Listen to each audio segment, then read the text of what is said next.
Bienvenue sur votre émission 3DS. C'est cette émission qui revoit avec vous, qui vous accompagne pendant votre étude cette semaine pour l'école de sabbat. Nous sommes sur la leçon numéro 6. Et comme d'habitude, dans ce trimestre, j'ai des invités qui viennent un peu de loin. C'est pour ça que nous le faisons sur Internet. Ça nous laisse aussi l'occasion de rencontrer des nouvelles personnes qui ne sont pas très connues si vous nous regardez sur la chaîne Espoir Média. Mais en même temps, je vous rappelle que pour ce trimestre, nouveauté, ces émissions sont aussi partagées sur la chaîne Adventiste FFS au sud de la France et aussi en Belgique et Luxembourg sur la chaîne de cette fédération. Donc, merci à ceux qui nous regardent peut-être pour la première fois. Et je voudrais tout de suite commencer par introduire nos invités. Comme je disais, la France Sud participe avec nous pendant ce trimestre et justement, j'ai Stéphane qui est avec nous. Comment ça va, Stéphane? Ça va bien, merci de me recevoir dans le cadre de cette émission et c'est une joie de pouvoir partager avec vous. Alors, je m'appelle Stéphane Le Guilcher, je suis pasteur depuis 24 ans en Fédération France-Sud de l'Église adventiste et je suis aussi responsable de l'école du sabbat dans cette fédération. Je suis papa de 3 enfants, marié et j'ai une petite fille aussi, donc je suis aussi grand-père. Ah, on dirait pas, hein, on dirait pas. J'ai aussi avec nous Elisabeth qui vient de Suisse. Comment ça va, Elisabeth? Je vais bien, merci beaucoup. Je suis contente de pouvoir participer à cet exposé. Et puis, donc, je suis responsable du ministère de la prière au sein de la Fédération suisse romande et du Tessin. Et puis, je suis membre de l'Église de Lausanne en Suisse. Et je suis maman de 2 enfants, 15 et 11 ans. Très bien, très bien. Ben, merci d'être nous. Donc, comme je disais avant qu'on commence l'enregistrement, l'école de sabbat, l'étude de la Bible et la prière font bon ménage. Donc, je pense que nous allons passer un bon moment ensemble. Donc, je vous rappelle, nous sommes sur la leçon numéro 7, le repos, les relations et la guérison. Hein, et nous étudions cette leçon pour le sabbat 14 août. Vous êtes prêts? Hein, vous êtes prêts, mes amis? Oui, c'est bon. Alors, on commence.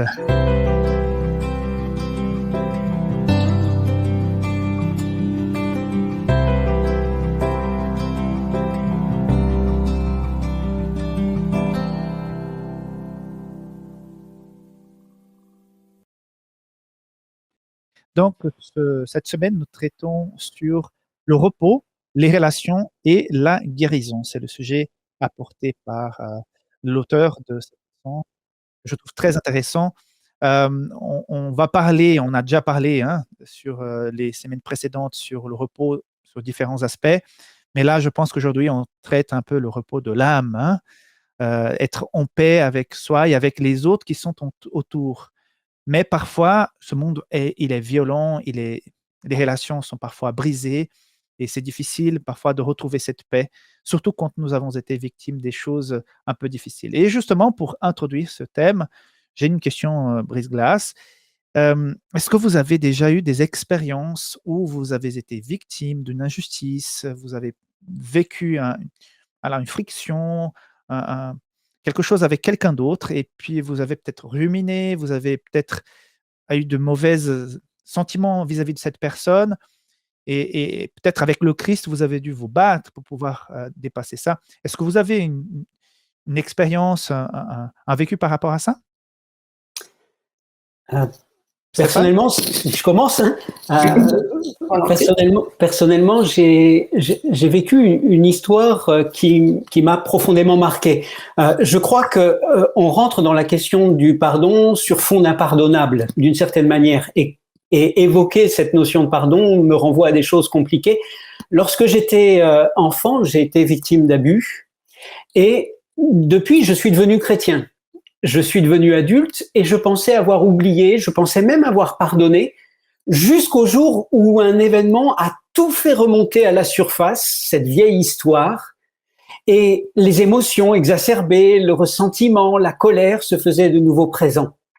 En fait, c'est à ce moment-là, en prenant vraiment en compte ce qui m'était arrivé et en regardant en face ma blessure et les dégâts qu'elle avait engendrés, que j'ai vraiment pu commencer à faire un chemin de pardon et de guérison. Je crois que je me suis aperçu à ce moment-là combien le fait de ne pas pardonner avait conditionné certaines de mes relations et puis de mes attitudes aussi. Alors, je crois que j'ai pris conscience que le pardon n'est pas un acte magique, qui se réduirait au fait de dire je te pardonne, mais bien plus un processus. Alors voilà, petite histoire, mais qui me renvoie à l'histoire qui est au cœur de notre partage aujourd'hui, celle de Joseph. Mmh. Et toi, Elisabeth, tu aurais vécu une expérience, liée au pardon? Eh bien, moi, c'est aussi en lien avec mon enfance, parce que je crois que c'est les périodes qui nous touchent le plus profondément. Et puis peut-être juste en quelques mots pour situer. Donc moi, j'avais une famille tout à fait ordinaire avec un père et une mère, mais je pense que j'ai jamais eu d'attachement émotionnel avec l'un et l'autre. Donc un peu comme si j'étais invisible. Et puis pareillement, je me suis aperçue qu'il a fallu attendre déjà beaucoup de temps. Donc c'est ces dernières années que j'ai vraiment pris conscience de ce qui s'était vraiment passé. Donc la prise de conscience, c'est la première chose qui était importante pour moi, de mettre des mots dessus, et puis ensuite d'accepter les conséquences que ça a eu dans ma vie. Et puis c'est seulement à ce moment-là que j'ai pu commencer à penser au pardon. Parce que voilà, sans la prise de conscience, c'est pas possible de savoir qu'est-ce qu'il faut pardonner. Et puis mais c'était pas encore possible de pardonner. Là, il a fallu simultanément que Dieu fasse un travail en moi justement de guérison de cette blessure. Et en même temps, j'ai compris que mes parents, ils étaient comme moi, ils étaient blessés aussi et que eux aussi avaient besoin de cette guérison. Et Mmh. ensuite, le pardon a pu prendre forme. Très bien. En tout cas, je vous remercie parce que d'office, vous rentrez et vous ouvrez vos cœurs par rapport à des choses qui sont assez intimes et puis, en même temps, nous remplissent d'espoir parce que je pense que les gens qui nous regardent, qui nous écoutent, peuvent aussi passer par des moments comme ça où, voilà, ce sentiment d'impuissance face à l'injustice subie ou à des problèmes de relation. Hem, Ils ont peut-être l'impression que c'est pas possible et vous apportez aujourd'hui des témoignages assez courts, mais des témoignages précieux en disant que c'est possible un jour de pardonner des choses, parfois difficiles. Mais voilà, la leçon de cette semaine nous ramène en Égypte et puis à cette histoire de Joseph que nous connaissons, la plupart, hein, des chrétiens le connaissent très bien. Si certains nous écoutent ou nous regardent et qui n'ont pas encore eu l'occasion d'aborder cette histoire, je vous invite à aller dans le livre de Genèse, à partir, je pense, chapitre 36-38, pour pouvoir suivre un petit peu l'histoire de Joseph. C'est une histoire incroyable, invraisemblable. Bon, pour résumer, il a été vendu par ses frères. Ils ont dit au papa qu'il était décédé. Ils ont vraiment menti. Ils ont fait un truc vraiment invraisemblable au père. Et puis, il a été vendu comme esclave. Et puis, il a été esclave chez un monsieur. Sa femme voulait avoir des relations avec lui. Comme il n'a pas voulu, il a été mis en prison. Et puis finalement, il devient Premier ministre en Égypte. Si vous ne connaissez pas l'histoire, c'est vrai que ça peut paraître incroyable, mais voilà, c'est une histoire biblique. Mais il y a un moment donné où il va se retrouver avec ses frères qui l'ont vendu. C'est justement dans Genèse 42. Et puis, quand on lit ce chapitre, Elisabeth, parfois, on se demande pourquoi Joseph fait tous ces allers-retours avec ses frères. Il les accueille, mais il ne dit pas qui il est, et il pose des questions. Il donne de la nourriture. Après, il met dans le paquet l'argent qu'ils ont utilisé pour l'acheter, avec une coupe pour qu'un frère soit retenu. Voilà. Bref, c'est une histoire qu'on vous invite à lire, le chapitre 42 de Genèse. Mais pourquoi Joseph ne s'ouvre directement tout de suite en disant c'est moi Joseph, vous m'avez trahi, vous m'avez vendu, mais voici, je suis Premier ministre en Égypte. Pourquoi il a fait tout ça? Oui, c'est vrai que c'est assez étonnant. Et puis, à une première lecture, on pourrait se dire, mais peut-être qu'il voulait les tester, ou peut-être que il n'avait pas totalement pardonné. Mais moi, je voudrais voir cet épisode un peu à la lumière de ce que moi j'ai vécu. Mais voilà, c'est peut-être pas une référence, mais je voudrais le voir vraiment de manière positive. C'est-à-dire que, selon moi, Joseph, il a fait déjà tout son parcours de reconnaissance de toutes les blessures qu'il a eues, de rupture aussi avec son père. C'est important, hein. Il y a autant les blessures des injustices, autant la blessure émotionnelle de cassure avec la personne qui nous aime. Eh bien, il a déjà fait tout ce parcours-là de prendre conscience, d'accepter tout le mal que ça lui a fait. et d'entrer dans le pardon avec Dieu, de recevoir la guérison de Dieu dans son cœur. Et puis, maintenant qu'il rencontre ses frères, eh bien, il veut pour eux la même chose, c'est-à-dire il veut que eux aussi, ils puissent prendre conscience de ce qui s'est passé, prendre conscience et accepter les conséquences qu'il y a eu dans leur vie à eux, c'est-à-dire que eux, ils ont été rongés par la rancune, mais il faut expliquer, disons, prendre conscience, pourquoi, qu'est-ce qui se passe. Alors, évidemment, ils mettent ça en lien avec le fait qu'ils ont trahi leur frère, qu'ils ont dit des mensonges, mais il faut aller au-delà de ça, savoir quelles blessures ça touche aussi chez eux. Et puis, Joseph, en les faisant en quelque sorte se reconnecter à cette situation, leur permet ensuite d'aller au-delà, de recevoir le pardon, de peut-être se pardonner à eux-mêmes. Et puis, ça, c'est bien plus précieux, je trouve, que de se dire peut-être qu'ils voulaient les tester. Mais voilà, c'est mon avis. Ok. Et Stéphane? Oui, c'est vrai que le stratagème qu'il met en place peut paraître extrêmement étonnant, d'autant plus que le narrateur biblique nous laisse entendre que finalement Joseph, il a reconstruit sa vie en Égypte. Il a une femme, les choses se passent mieux que ce qu'elles ont commencé là-bas en Égypte. D'ailleurs, chose intéressante, il a nommé son premier fils Manassé. Qui signifie que le texte interprète Dieu m'a fait oublier mon histoire, et je pense que s'il nomme son fils ainsi, c'est que cette histoire n'est pas si oubliée que cela. Et finalement, le stratagème de Joseph nous montre aussi que tout le monde est affecté par la problématique. On le verra, le père, Jacob, les frères et Joseph lui-même. Il n'y a pas de situation de rupture comme ça qui n'ait pas des conséquences sur l'ensemble des personnes victimes comme offenseur. Et finalement, chacun a besoin de faire son chemin. Alors, on pourrait se dire, oui, peut-être c'est ce que Joseph a fait, il a besoin de tester, mais c'est une hypothèse qu'on peut poser sur le texte. Effectivement, on peut peut-être le voir avec une lecture plus positive. Il y a un chemin qui est en train de se parcourir. Oui, dans cette histoire, Joseph est lésé, les frères sont lésés, le papa qui aimait tant Joseph, je pense qu'il a été déchiré, mais il y a un personnage qui devient vite important dans cette histoire et on se demande pourquoi c'est Benjamin. Et Stéphane, pourquoi tu penses que Benjamin devient tout de suite un personnage important vu le contexte? Parce que lui, il n'a rien demandé, hein, il est juste né là, dans cette famille, et tout à coup, il devient le pivot de quelque chose. Oui, on a presque envie de dire, il devient un centre de l'histoire malgré lui. Hein. C'est un protagoniste malgré lui. Je pense que Benjamin n'a pas demandé à se trouver dans la situation dans laquelle il s'est trouvé. Ce sont les aléas de l'histoire. Mais il faut peut-être se souvenir que Benjamin, c'est le petit dernier de la famille. Et il est né de la même mère que Joseph, Rachel, à la différence des autres frères. Et le récit de la Genèse évoque le fait que Jacob avait une préférence pour Joseph. D'ailleurs, le début de l'histoire nous dit Israël aimait Joseph plus que tous les autres fils parce que c'était un fils de sa vieillesse et il lui avait fait une tunique multicolore. Et on pense probablement que quand Joseph a disparu, Benjamin devenait probablement l'objet, en quelque sorte, particulier de l'attention de Jacob. Il est aussi le fils de sa vieillesse, en quelque sorte.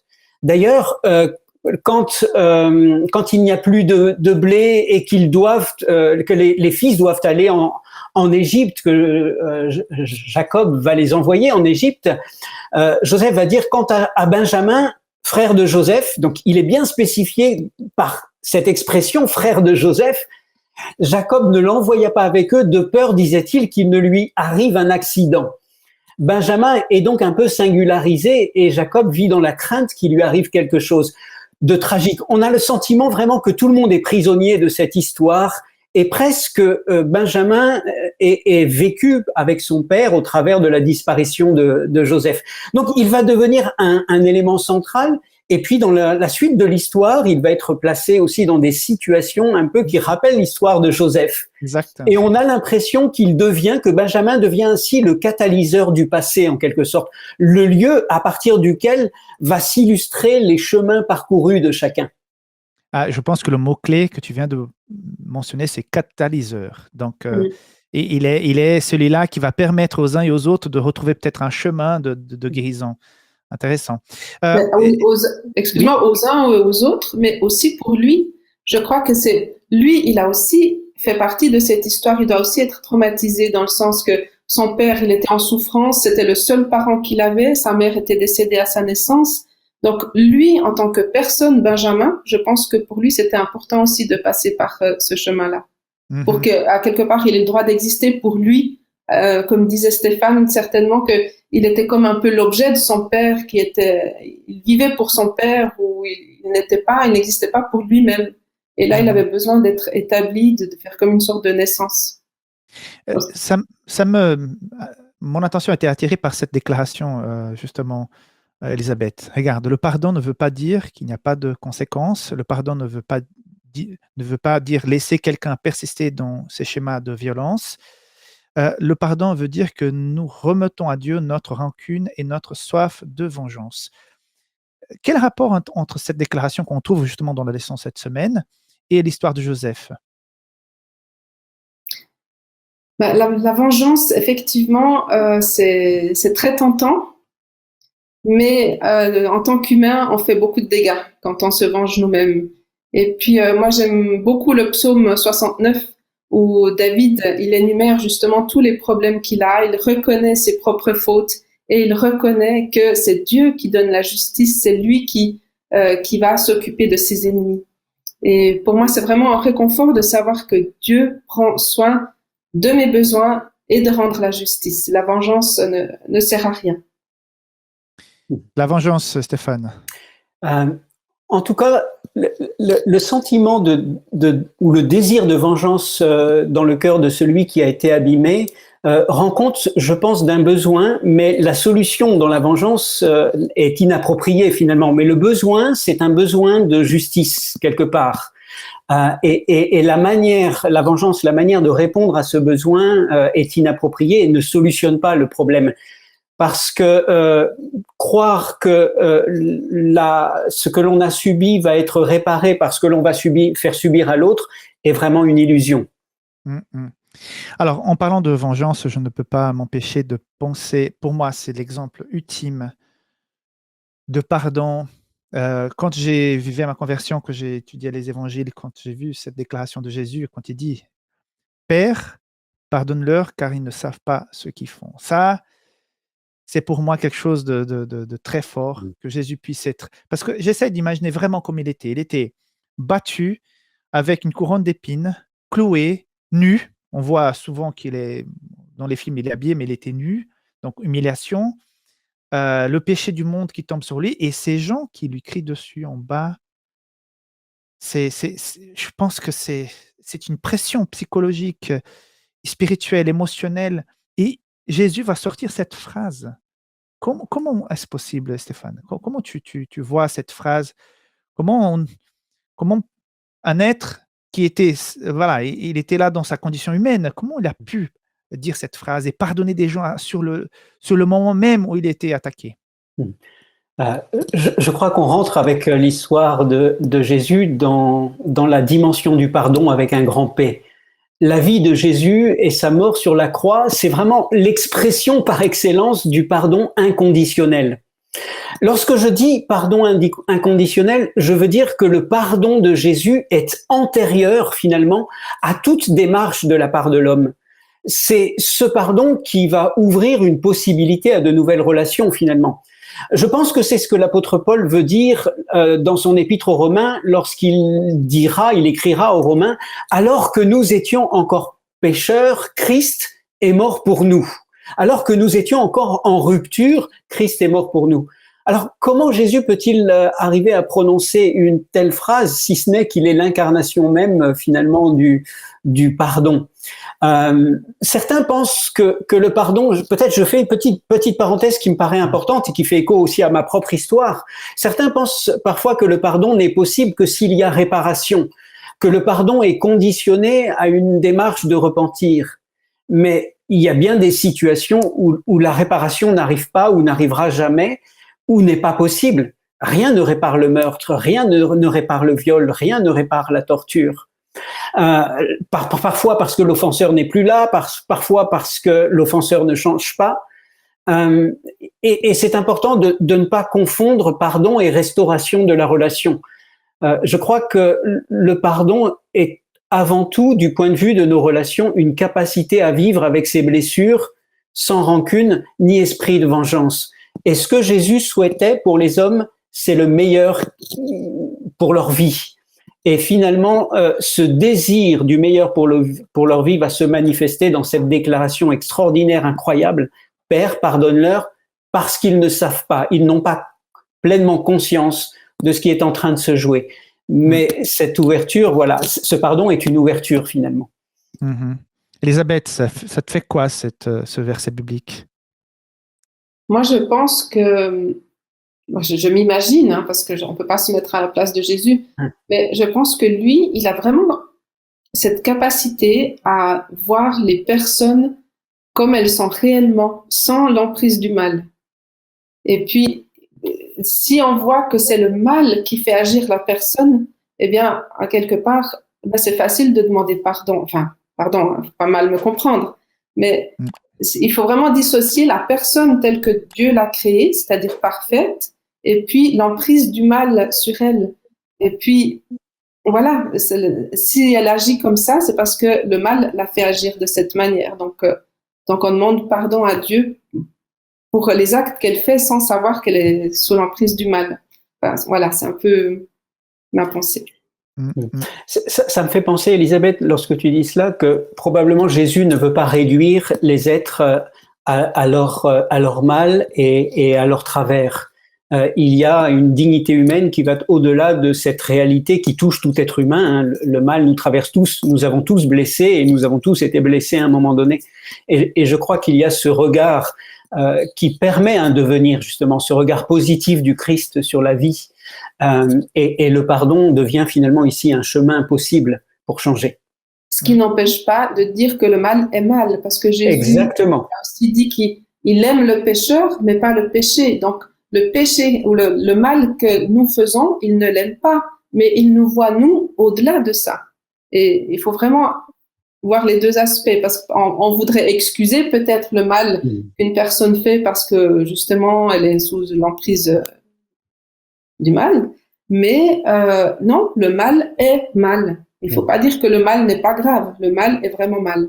La croix est une réalité qui montre que le mal est mal, hein, justement, parce que la croix, c'est l'horreur du mal poussée à son extrême. C'est finalement la mise à mort de l'innocent. Et dans ce drame qui se joue à la croix, il y a vraiment cette capacité, cette dimension du Christ à être chemin possible pour l'autre, parce qu'il est justement celui qui voit l'autre en devenir, j'ai envie de dire aussi, hein, en devenir au-delà du mal qui l'affecte. Je voudrais qu'on puisse avancer maintenant sur un aspect concernant une fois que le mal est fait. Hein. Par exemple, il est dit dans cette leçon, Elisabeth, cela ne fait aucun doute, le pardon n'est pas toujours chose facile. La douleur et les dégâts provoqués peuvent être dévastateurs et nous laisser blessés, paralysés, brisés. La guérison viendra si nous l'accueillons, donc le pardon, mais s'accrocher à l'amertume, à la colère, à la rancœur ne fera que compliquer cette guérison, voire la rendre impossible. Voilà, et le mal, il faut qu'il soit dénoncé, le mal est le mal. On ne peut pas le maquiller, on peut pas le maquiller. J'entends parfois certains dire que il y a certains pays propositions de loi pour dépénaliser un petit peu la pédophilie. Ça, pour moi, personnellement, je n'arrive pas à assimiler. La pédophilie, ça reste la pédophilie. La personne a besoin d'aide, les victimes ont besoin d'aide, mais on ne peut pas dire que c'est une façon d'aimer différente. Non, c'est une violence. Hein. Donc, le mal est mal. Mais une fois que le mal est fait, ok, comment transformer ces cicatrices, ces violences qui ont été subies en force? Comment vivre une résilience quand on a été victime? Est-ce que tu as des pistes? Je sais que tu n'es pas spécialiste là-dedans, mais voilà, dans une discussion entre des amis qui aiment la parole de Dieu, qu'est-ce qu'on pourrait proposer comme chemin de guérison? Alors peut-être juste pour refaire le lien avec ce que tu disais par rapport à reconnaître le mal, que le mal est mal, eh bien pour faire ça, et ça va donner la suite de la réponse aussi, c'est que pour faire la différence entre le bien et le mal, eh bien, il faut une référence. Un Et paramètre. puis, oui, oui, un paramètre ou une référence. Et ces paramètres, c'est Dieu qui nous les donne. C'est Dieu qui nous dit ce qui est bien ou pas bien. Mais comme tu disais, on commence à discuter, est-ce que la pédophilie, ça pourrait être excusable, est-ce que ça pourrait devenir normal? D'ailleurs, dans notre société, il y a beaucoup de choses qui sont devenues normales, mais qui ne l'étaient pas avant. Sur quoi on se base pour dire que c'est bien ou pas bien? Et je pense que Dieu nous donne cette référence. Et puis, une fois que le mal est fait, eh bien, c'est la même chose. Si on arrive à reconnaître que le mal est mal, eh bien, on arrive à entrer dans le processus de reconnaissance,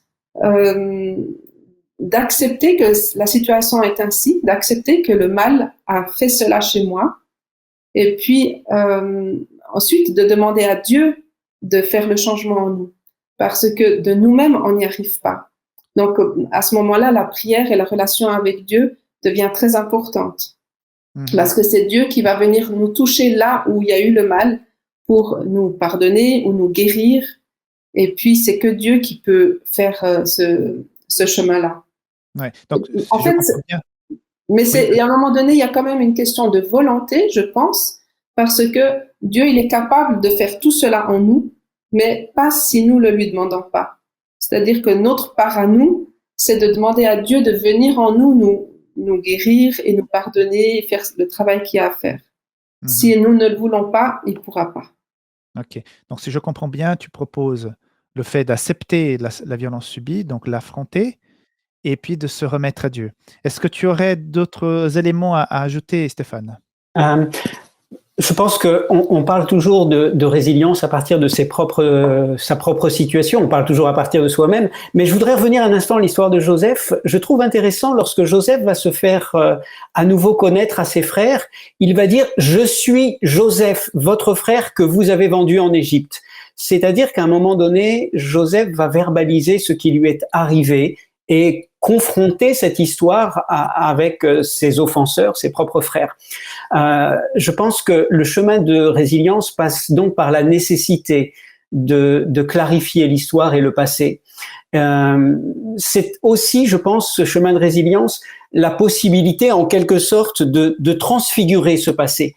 Joseph va dire, mais voilà, je vais paraphraser le texte, mais ne vous attristez pas outre mesure parce que Dieu a finalement fait de cette histoire quelque chose de grand parce que moi je suis là pour le salut de toute une nation. Je suis là pour vous aider, pour vous sauver. Et finalement, Joseph va pouvoir relire son histoire dans une nouvelle perspective. Et je pense qu'un des éléments de la résilience, c'est finalement trouver une mission, une dimension dans laquelle on est investi et on retrouve son intégrité d'être et d'agir. Stéphane, je profite de... Ah oui, tu veux rebondir? Pardon, je voulais juste ajouter quelque chose parce que par rapport à la guérison, je pense que c'est un tout petit peu, un peu différent que le pardon. La guérison, c'est vraiment un acte que Dieu doit faire en nous, tandis que le pardon que nous accordons, je crois que c'est beaucoup plus facile si nous sommes nous-mêmes conscients de nos propres erreurs, de nos propres faiblesses. Parce que si on a conscience que nous avons besoin du pardon, eh bien, on l'accordera aussi plus facilement aux autres. Et puis, évidemment, de recevoir le pardon de Dieu et d'être libéré du poids de la culpabilité en nous, eh bien, nous facilitera aussi d'accorder le pardon à la personne qui est en face de nous. Oui. Je dis juste au passage pour enrichir un petit peu la discussion. Moi aussi, par rapport à mon enfance, je pense que nous avons tous eu des choses par rapport à l'enfance qui nous ont plus ou moins marqués. Donc, j'avais de la peine avec quelqu'un de ma famille qui était trop dur avec moi, qui était injuste par rapport à l'ensemble de la famille. Et quand j'ai grandi, que je suis devenu moi-même papa, j'ai pu relativiser beaucoup de choses. C'est en se rendant compte aussi le cadre dans lequel la personne, je ne vous parle pas de choses très graves, hein, mais juste des relations difficiles. Quand on se rend compte dans le cadre dans lequel la personne elle était, ça nous aide aussi à comprendre ses limitations et pas à excuser, mais à quelque part se dire, mais voilà, comprendre pourquoi la personne, à quelque part, se comportait comme ça, réagissait comme ça. Un jour, une personne m'a dit que cette personne qui nous faisait du mal, c'est elle n'arrivait pas, elle ne pouvait pas faire autrement parce qu'elle n'avait pas ni les connaissances, ni la maturité, ni la culture qui lui permettrait de faire autrement. Et rien que concevoir ça, ça m'a aidé à me libérer de ces quelques souvenirs un peu amers du passé, parce qu'à quelque part, la personne faisait ce qu'elle pouvait et elle était le produit du milieu, et des relations et les liens familiales qu'elle-même elle a eu par le passé. Donc, ça nous aide aussi à pardonner. C'est un élément en plus, hein. Je pense que Mm. se soumettre à Dieu, reconnaître que ce problème, il est là, mais voilà, aussi étudier les circonstances qui ont amené à cette situation, pas en excusant, mais à quelque part en comprenant davantage l'ensemble. Alors, je profite, Stéphane, puisque tu es pasteur, tu as partagé au départ que tu as déjà vécu des choses difficiles par le passé et tu as pu, à quelque part, faire ton chemin de résilience. Tu es pasteur donc, et disons qu'un jour, tu as quelqu'un, une dame qui vient auprès de toi et qui dit, voilà, je suis victime de violence à la maison, mon mari me frappe régulièrement, et tu constates en tant que pasteur que souvent, cette femme, elle est marquée, mais elle te dit, bah, moi, je prie pour mon mari, je sais que je souffre, j'ai de la peine, mais je prie pour sa conversion et j'espère qu'un jour, il va arrêter de faire ça. Et tu vois de temps en temps cette dame qui apparaît avec des bleus par-ci, par-là. On fait quoi en tant que pasteur? Je sais que c'est une question difficile, ok? Ouais. Mais voilà, je la pose Mm. quand même parce que ça fait partie de la vie et ça Mm. peut arriver même dans une communauté chrétienne. Donc, que faire, hein, selon Tout toi? à fait. C'est vrai que c'est une question complexe et quand on touche à des aspects aussi délicats et marquants, hein, pour des vies. Et je pense que c'est important de rappeler ce que nous disions précédemment. C'est le fait que le pardon ne veut pas dire laisser quelqu'un persister, hein, dans ces schémas de violence et dans le mal. Je crois que face à une telle situation, il y a pour moi, en tout cas en tant que pasteur, un devoir d'agir, un devoir de protection. D'autant plus qu'il s'agit d'une situation régulière. Euh, je crois profondément que toute forme de violence et d'abus est une atteinte à la dignité que Dieu nous a créée, et une atteinte à cette dignité est une atteinte finalement au Seigneur lui-même. Et à partir du moment où il y a mise en danger, je crois qu'il est nécessaire d'agir. Alors, je dirais là que la sécurité morale, affective et physique est à prendre en considération toujours. Et la violence conjugale ne peut pas faire partie du projet de Dieu pour la famille. Ce que je conseillerais à cette personne, c'est peut-être dans un premier temps de trouver des ressources professionnelles accompagnantes. Mais le pasteur n'est pas toujours un professionnel des situations complexes de violence familiale. C'est de pouvoir peut-être s'extraire du contexte immédiat de violence pour avoir le temps de recul. Parce que l'une des conséquences de la maltraitance psychologique, l'humiliation, la moquerie, les jugements, les contraintes, c'est justement de fragiliser la prise de décision et la prise d'autonomie. Ça engendre en quelque sorte un syndrome d'acceptation possible de la situation de victime et de bouc émissaire. Alors, je pense que je conseillerais d'accompagner, enfin je pense, j'ai déjà été confronté à ces situations malheureusement, d'accompagner pour qu'elle ne reste pas en situation de vulnérabilité et de menace. Pour moi, il s'agit de protéger la vie avant tout.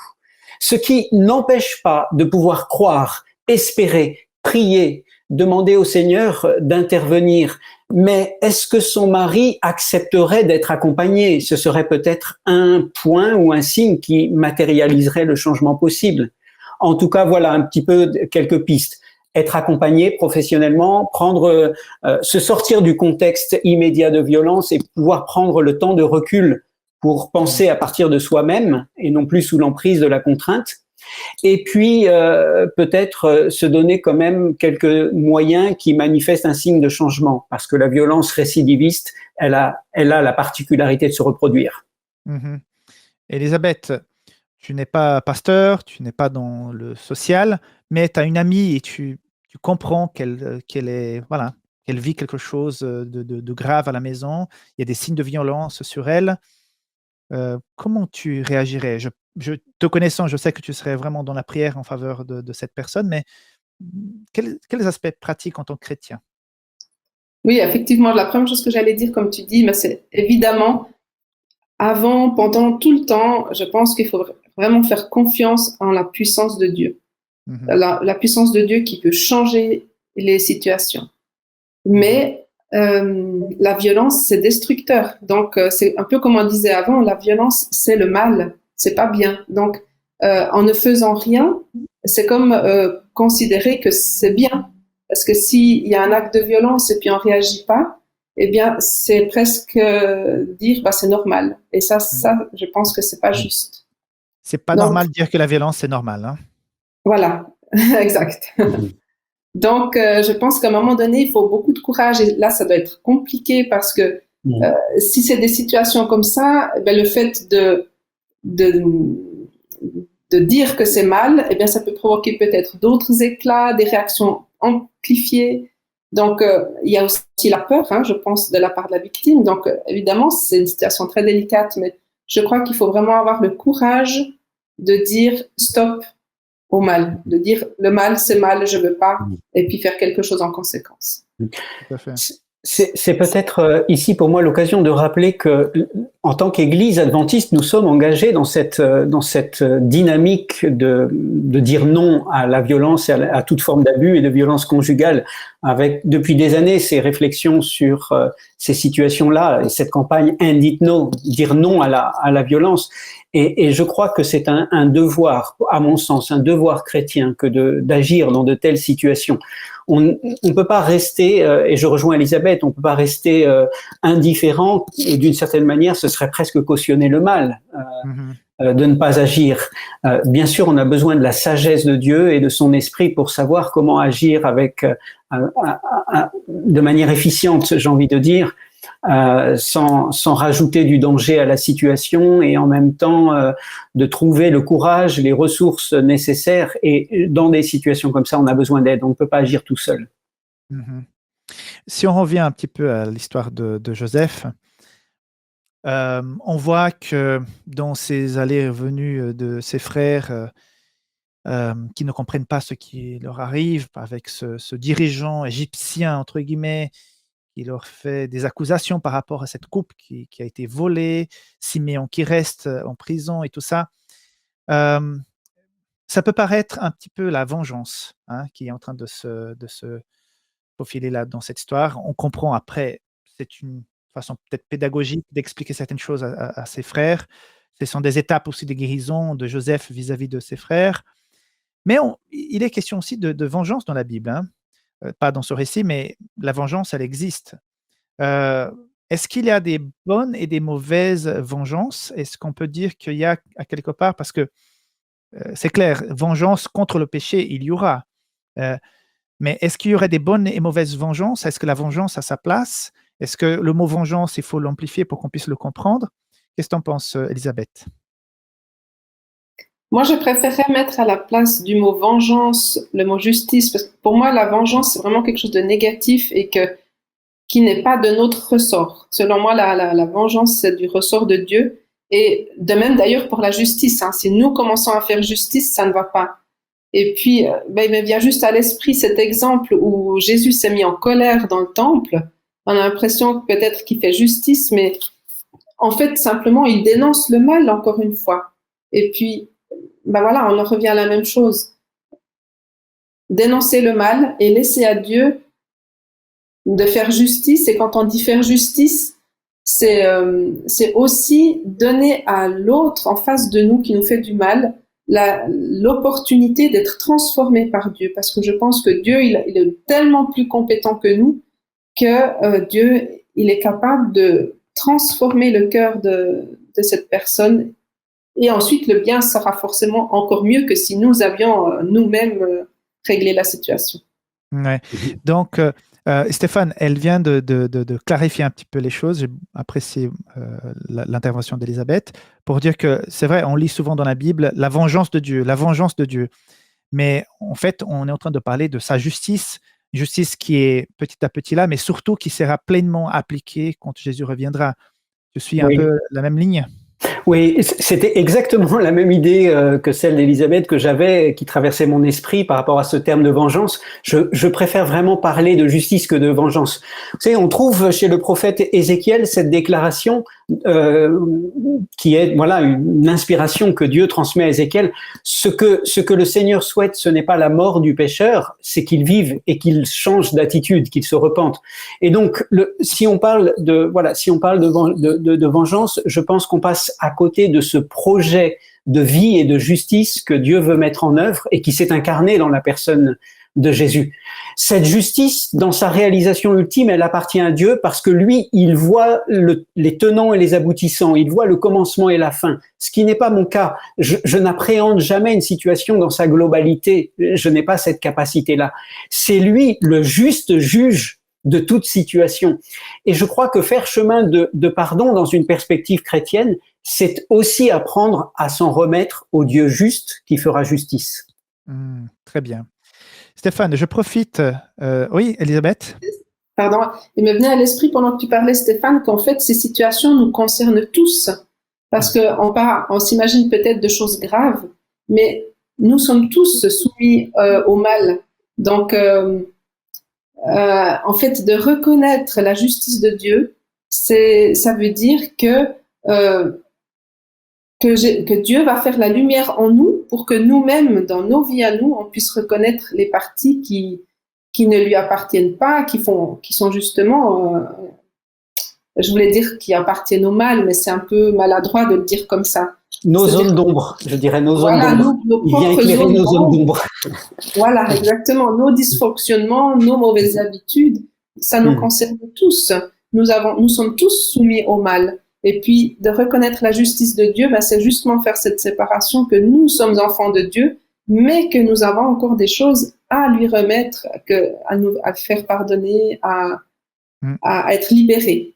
Et c'est possible. Stéphane, tu es l'auteur de cette phrase.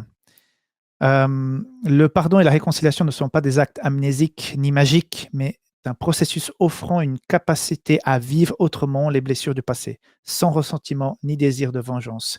Peux-tu l'expliquer un petit peu et peut-être nous présenter 3 clés, puisque tu l'as déjà vécu dans ta vie, 3 clés pour bien réussir le pardon et la réconciliation?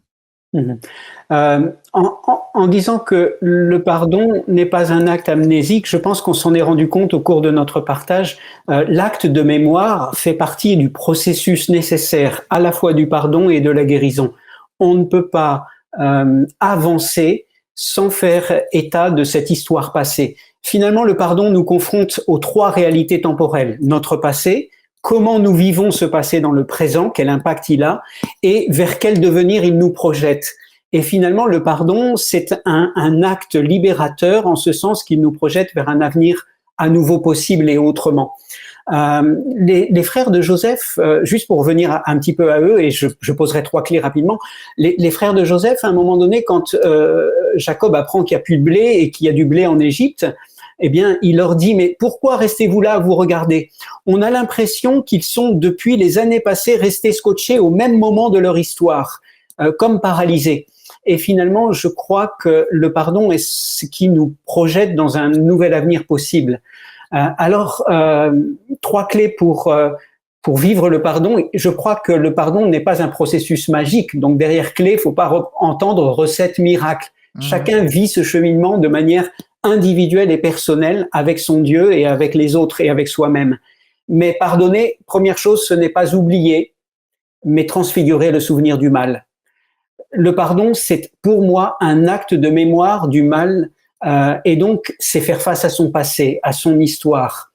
Pour moi, il est impossible de pardonner dans l'oubli. L'oubli, c'est enfouir et souvent les souvenirs reviennent dans des moments de l'histoire. Preuve, les frères arrivent pour une famine et tout le souvenir de l'histoire explose. Toute l'histoire met en lumière vraiment les tensions. Et donc, je crois que le premier point, c'est faire face à son passé. C'est pouvoir le verbaliser. Deuxième point, pouvoir le verbaliser dans un espace peut-être sécurisé, avec son Dieu, dans la prière, avec des personnes de confiance. Peut-être écrire, peut-être aussi une thérapeutique intéressante. Troisième peut-être élément que je poserais, moi, c'est que comprendre que le pardon, à l'image de ce qu'on a vu pour Jésus, le pardon peut se vivre sans que l'autre accepte mon pardon. Il y a toujours la liberté de l'autre. Autrement, pourquoi je dis cela? Parce que autrement, si je pense que le pardon n'existe que si de l'autre côté il y a acceptation de mon pardon, alors je reste constamment prisonnier de l'autre. Je reste prisonnier de l'attente de la réparation que je pose et je n'ai pas vécu un pardon libérateur. Je suis dans un pardon conditionnel. J'ai presque envie d'être radical maintenant et de dire le pardon, ou il est inconditionnel ou il est conditionnel. Et s'il est conditionnel, qu'est-ce que ça signifie? Donc, vous voyez la problématique à laquelle ça nous renvoie. Donc, je crois que c'est important d'accueillir la manière dont Dieu nous a pardonné, finalement, pour aussi cheminer dans le pardon que nous vivons avec ceux qui nous entourent. Voilà. Merci beaucoup de votre participation. Je voudrais dire que j'ai passé un super beau moment avec vous. Ce partage a été enrichissant, intéressant. Je vous invite, ceux qui nous regardent maintenant, à lire cette histoire dans la Bible, Genèse 42, à participer aux échanges lors de l'école de sabbat prochainement dans vos églises. Et si jamais vous écoutez cette émission dans un autre cadre, que cela puisse aussi vous enrichir. En tout cas, je vous invite à vous abonner à la chaîne sur laquelle vous écoutez, vous regardez en ce moment même cette émission. Et je vous donne rendez-vous la semaine prochaine pour la suite.